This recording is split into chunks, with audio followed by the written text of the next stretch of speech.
Qishloq xo'jaligi mavzusi bilan davom etamiz. Romitan tumanidagi Qahramon mahallasidagi 10 dan ortiq oila qulupnay ortidan 1 milliard so'mdan ziyod daromad topmoqda.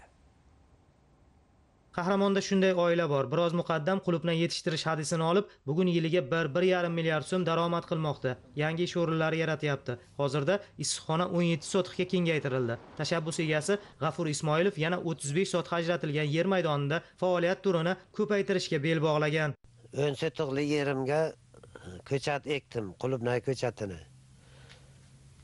Natijada yomon bo'lmadi. 1 yildan keyin shu kichik yerdan katta daromad olish ilinjida uni gidroponika, ya'ni stilaj usuliga o'tishga qaror qildik. Mana hozir stilaj usulida qulupnay ekishni yo'lga qo'ydik. Natija yomon emas. Yer sharoitida 7000 tub ko'chat ketgan bo'lsa, hozir mana stilaj usulida 20 mingta ko'chat ketyapti. 20 mingta ko'chat degani bu har bir ko'chatimiz yil davomida yarim kilodan hosil bersa, bu 10 tonna hosil degani. 10 tonna hosilni 100 mingdan pullasak, bu 1 milliard daromad degani. Bundan tashqari yana 8-10 kishini ish bilan ta'minlaymiz. G'afur Ismoilov mahalla yettiligi, ayniqsa hokim yordamchisining ko'magi bilan nafaqat o'z faoliyatini kengaytirmoqda, balki hududdagi boshqa oilalarga ham bilganlarini o'rgatib, ularning daromadi oshishi uchun zamin hozirlayapti.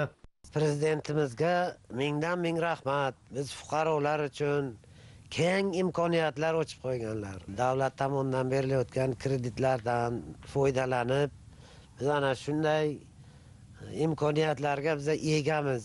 Biz xursandmiz hammasidan. Xonadonimiz obod.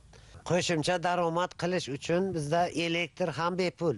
Chunki quyosh panellarini 20 kilovatlisini o'rnatganmiz.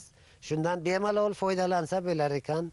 Tomorqalar nafaqat oila ehtiyojini ta'minlash, balki hosilni bozorga chiqarish orqali qo'shimcha daromad manbaiga aylangan. Ayniqsa issiqxona xo'jaligi bilan shug'ullanuvchi aholi xonadonlari safi kengaymoqda. Shundan bo'lsa kerak, qahramonliklarning qahramonligi inobatga olinib, mahalladagi 10 gektar ijara yer maydonlaridan samarali foydalanish hisobiga issiqxona sonini ko'paytirish ishlari qizg'in olib borilmoqda.